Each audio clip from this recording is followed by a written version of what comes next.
You've probably tried heading out and planning to film some great looking video, only to get home, load it on your computer, and find it looking like this.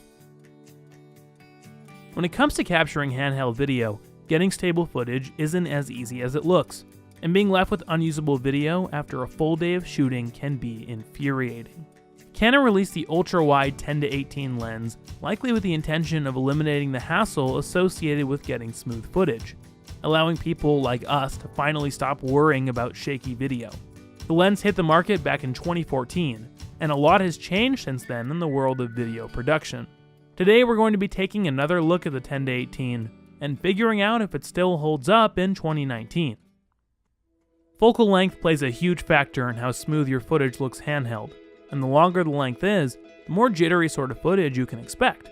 With the 10-18, Canon made the lens as wide as possible, which translates to extremely smooth footage while moving around. At 10mm, you can capture everything in frame without having to stick your arm out as far as it will go. Let's say you're vlogging. With this lens, all you have to do is hold the camera in front of your face, and you will be in frame. This lens, a camera with a flip-out screen and dual-pixel autofocus, paired with something like the Rode VideoMic Pro Plus, makes the perfect vlogging setup. For this type of thing, I recommend the Canon 77D. A review of it can be found here.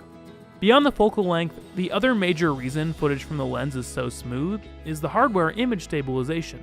I have been a fan of Canon's Lens IS for a long time, and this feature, paired with the ultra-wide focal length, leads to wonderfully smooth footage in handheld and an insane amount of stability while on a gimbal.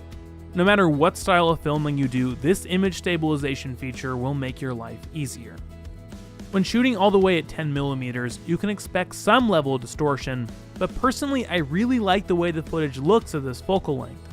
The shots Anson grabbed in the gimbal were fantastic, and when viewed in slow motion, looked nothing short of amazing. If you have a Ronin S or any other type of gimbal, the type of stability this lens will provide you will be game-changing. Shooting ultra-wide on a gimbal can make your videos look like they were done on a dolly or crane, and may provide just the kind of setup you need to add that extra bit of professionalism to your work.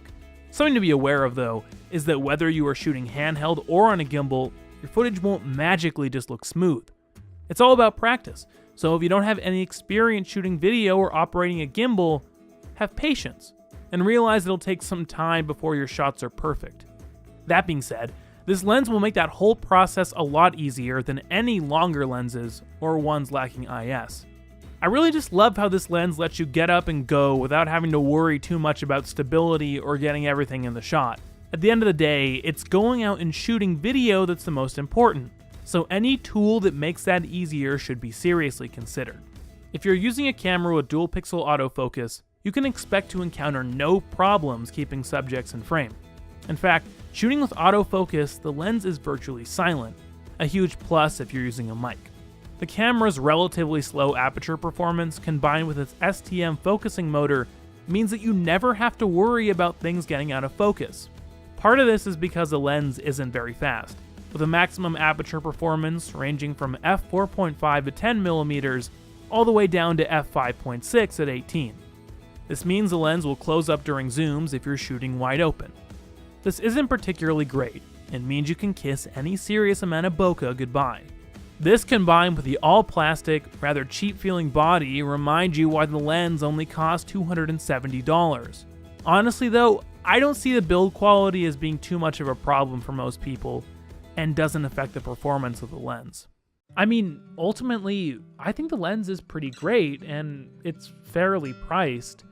I can understand why so many people use this lens. And if you're a vlogger, if you're trying to do something like that with your channel, then look no further than this lens. I think it's the perfect vlogging lens. I know I'm not the first person to say that, but our review process has definitely shown me that that's true.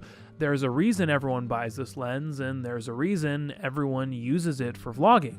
I think throw this on a T7i, on a 77D, have a Rode VideoMic Pro Plus, and you're set. I think that's a pretty perfect vlogging setup, and if I was doing vlogs, that's what I would use. I think it would be kind of cool if they made a sort of high-end version of this lens. Let's say it was like closer to f2.8 and it was constant aperture, and they somehow manage to keep stabilization on, that would be pretty cool. And they could probably charge over $1,000 for that and people would buy it. But yeah, I mean, I don't know what really there is more to say.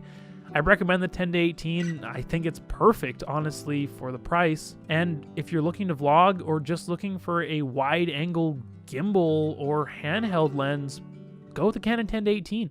Big thank you to Anson Tan, who has been filming these videos since the beginning of the new year. If you're interested in buying this lens, our link is down there in the description to either Amazon affiliate or eBay affiliate. If you use our links, you can support the channel at no extra cost. Also, while you're at it, consider joining our Discord. That's the best way to communicate with us. We're on there in the voice chat and text. So if you want to stop by, say hello, the link is down there. Consider donating to our Patreon, as the three of us are trying to make this thing our jobs, so every dollar counts and helps. They're going to have access to behind-the-scenes footage, private lines of communication with us here, and probably more stuff we're going to be coming up with along the way if we see people donating to that. Well, thank you guys for watching. Until next time, Christian from Erickson Films. Peace out.